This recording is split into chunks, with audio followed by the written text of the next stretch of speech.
Hello friends, welcome to ரின் சமையல். இன்றைக்கி நம்ம ரின் சமையல் சேனலில் கசப்பே இல்லாமல் சுண்டக்காய் குழம்பு ரொம்பவே ருசியாக செய்யலாம். ரொம்பவே ஈஸியான குழம்பு ரெசிபி. இட்லி, தோசை, சாதத்துக்கு வச்சு சாப்பிட்றதுக்கு இந்த பச்சை சுண்டக்காய் குழம்பு ரொம்பவே டேஸ்ட்டாக இருக்கும். ரின் சமையல் சேனலை சப்ஸ்கிரைப் பண்ணிக்கோங்க. பக்கத்தில் இருக்க ஆளுண்ட பெல்லைக்கான கிளிக் பண்ணி வச்சுக்கிட்டிங்கன்னா நான் போடுற வீடியோ உடனே உங்களுக்கு நோட்டிஃபிகேஷனில் வந்துடும். சுண்டக்காய் குழம்பு செய்கிறதுக்காக 2 கைப்பிடி அளவு சுண்டக்காய் எடுத்திருக்கேன். 200 கிராம் அளவு சுண்டக்காய் இருக்கும். சுண்டக்காயை தட்டிட்டு குழம்பு செய்யும்போது ரொம்பவே டேஸ்ட்டாக இருக்கும். இந்த மாதிரி தட்டிட்டு குழம்பு செய்யலாம். எல்லா சுண்டக்காயையும் தட்டி எடுத்தாச்சு. தண்ணி ஊற்றி 2 தடவை லைட்டாக கழுவி எடுத்துக்கங்க. பிசைஞ்சு கழுவுனோம்னா சுண்டக்காயில் இருக்க விதையெல்லாம் போயிடும். லைட்டாக கழுவி எடுத்துக்கங்க. பாதி அளவு விதையோடு செஞ்சாதான் குழம்பு டேஸ்ட்டாக இருக்கும்.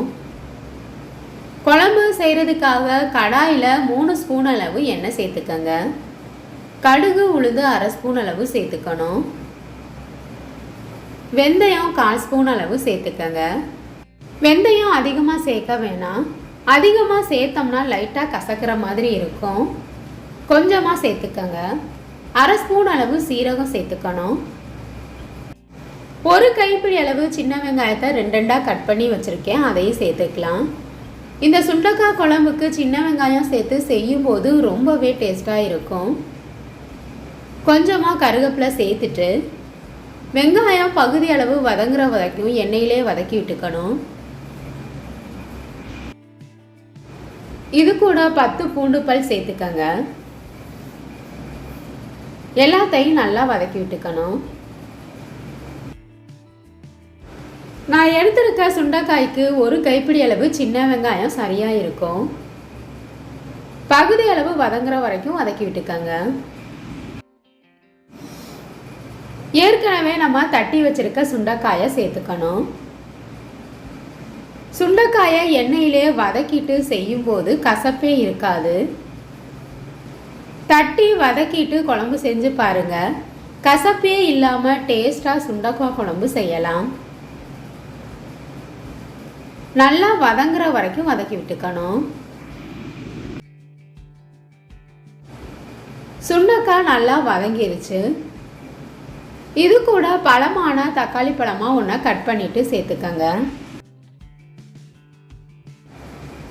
சுண்டக்காய் புளிக்குழம்புக்கு புளி சேர்த்து தான் நம்ம செய்வோம்.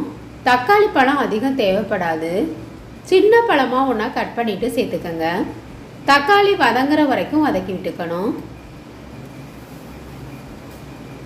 இது கூட மசாலா பொருட்கள் எல்லாத்தையும் சேர்த்துடலாம். 1 ஸ்பூன் அளவு குழம்பு மிளகாய்த்தூள் சேர்த்துக்கங்க. மல்லித்தூள் 1/2 ஸ்பூன் அளவு சேர்த்துக்கணும். மிளகாய்த்தூள் காரத்துக்கு தகுந்த மாதிரி சேர்த்துக்கங்க. எந்தளவு காரம் தேவையோ அதுக்கு தகுந்த மாதிரி கூடவோ குறையவோ சேர்த்துக்கங்க. 1/4 ஸ்பூன் அளவு மஞ்சள் தூள் சேர்த்துக்கணும். நாம் சேர்த்துருக்க மசாலா பொருட்கள் எல்லாத்தையும் எண்ணெயிலே 1 நிமிஷத்துக்கு வதக்கி விட்டுக்கங்க. அடுப்பை மீடியம் ஃப்ளேம்லேயே வச்சு வதக்கிக்கங்க. குழம்புக்கு தேவையான அளவு தண்ணி சேர்த்துக்கங்க. தண்ணி சேர்த்துட்டு மூடி போட்டு குழம்ப கொதிக்க வச்சுக்கணும். இந்த குழம்புக்கு தண்ணி அதிகம் சேர்க்காம கெட்டியாக செய்யும் போது ரொம்பவே டேஸ்ட்டாக இருக்கும். மூடி போட்டு சுண்டக்காய் வேகிற வரைக்கும் கொதிக்க வச்சுக்கோங்க. அப்பப்போ நல்லா கலந்து விட்டுறணும். சுண்டக்காய் நல்லா வெந்ததுக்கு அப்புறமா நம்ம புளி தண்ணி சேர்த்துக்கலாம். சின்ன நெல்லிக்காய் சைஸ் அளவு இருக்க புளியை நான் கரைச்சி வச்சுருக்கேன், அதையும் சேர்த்துக்கணும். எந்தளவு உங்களுக்கு புளிப்பு தேவையோ அதுக்கு தகுந்த மாதிரி சேர்த்துக்கங்க. 2 சில் தேங்காயை நைஸாக அரைச்சி வச்சுருக்கேன், அதையும் சேர்த்துக்கலாம். நல்லா கலந்து விட்டுட்டு குழம்புக்கு தேவையான உப்பு காரம் எல்லாம் சரியாக இருக்கான்னு செக் பண்ணிக்கோங்க. குழம்பு நல்லா கொதித்து எண்ணெயெல்லாம் பிரிஞ்சு வந்ததுக்கு அப்புறமா இறக்கிடலாம். ரொம்பவே டேஸ்டான சுண்டக்காய் குழம்பு. இதை ஈஸியான குழம்பு உங்களுக்கு பிடிச்சிருந்ததுன்னா ரின் சமையல் சேனலை சப்ஸ்கிரைப் பண்ணிக்கோங்க ஃப்ரெண்ட்ஸ். சுண்டக்காய் புளிக்குழம்பு உங்களுக்கு பிடிச்சிருந்ததுன்னா மறக்காமல் ஒரு லைக் கொடுங்க ஃப்ரெண்ட்ஸ். கமெண்ட் பண்ணுங்கள். ஷேர் பண்ணுங்கள். பக்கத்தில் இருக்க ஆளுன பெல் ஐக்கானை கிளிக் பண்ணி வச்சுக்கிட்டிங்கன்னா நான் போடுற வீடியோ உடனே உங்களுக்கு நோட்டிஃபிகேஷனில் வந்துடும். Thank you friends.